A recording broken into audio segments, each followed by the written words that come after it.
that was going to be the next question as far as, okay, this seems like this was the first deal, which, seems like it was a Yeah. doozy.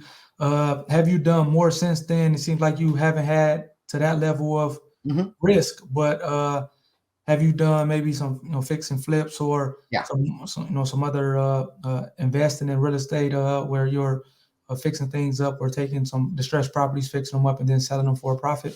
Yeah. So the key is finding the deals, and it's hard to find a good deal. But when you see it, you kind of have to take advantage of it very quickly. Otherwise, someone else will take it.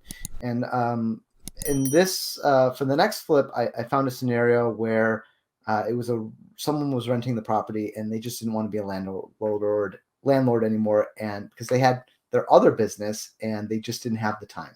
Yeah. So what I did is I did all the title work, I did all the purchase agreements, I did everything. I made it very easy uh, for them to transfer. I cut out all of those. I cut out all the real estate, you know, realtor fees. I cut out all the, Yeah. all the big expenses where it comes to for the closing costs. The only thing you can't get around is the transfer sales tax Yeah.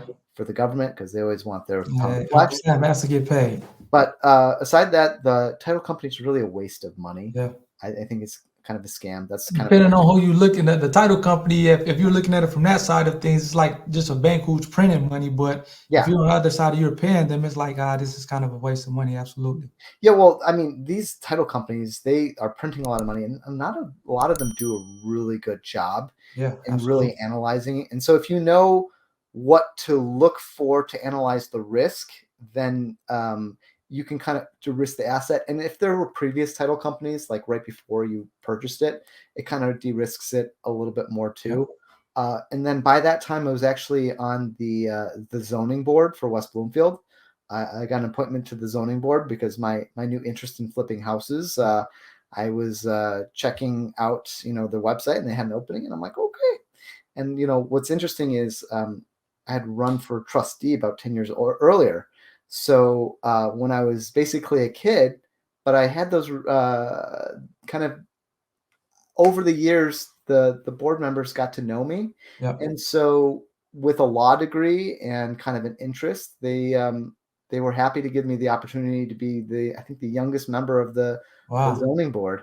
Um, and so I just got upgraded to the secretary of the There zoning you board go. by the peers, and it's fascinating to learn all about zoning, and it's very intricate, and then it kind of helped me in kind of interpreting where the risk is in terms of evaluating title work is too. So uh, kind of that cross pollination again comes in very beneficial.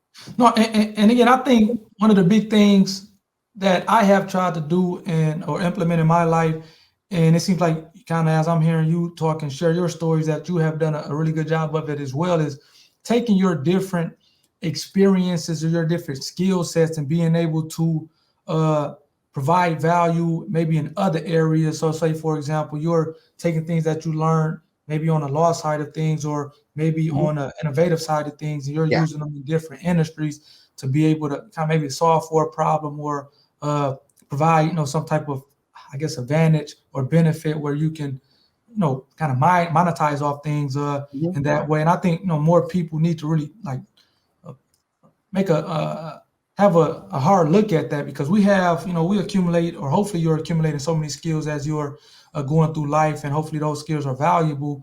And you can take maybe a skill that you've learned on the law side of things and maybe use it, whether it's maybe investing in stocks or maybe fixing houses. And like you said, your situation where again, you know how to do the title work, you know how to essentially eliminate all these other costs for the property owner, that makes it even more Yeah. beneficial to him to actually do the deal with you because you can cut off a lot of fees, you can get Mhm. things done in a timely manner, and now you can maximize your profits based on whatever you're going to do Yeah. with the deal. So I like that. I've tried to do that in my life, and I think more people should try to take that approach when they're trying to solve for problems or get into situations or investment opportunities where they're trying to maximize their the Yeah. value of the deal that they're getting into. Oh, yeah, exactly. You're so much more valuable when you have a variety of skills. I think the IBM classifies their perfect worker as someone with, it's like a T worker. Yep. So he's got like a baseline of skills, and then he has a deep knowledge in at least one area. Right. So I like to develop multiple knowledge areas. So I'm more of like a multiple T.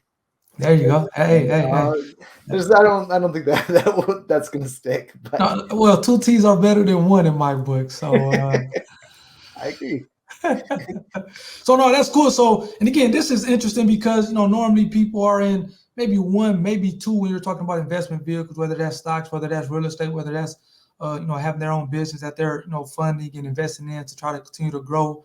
And it seems like not only do you have multiple skills, but you are invested in or have invested in a number of different things, from like stocks to businesses to real estate and other things, which is, I think that's unique. And again, it just kind of goes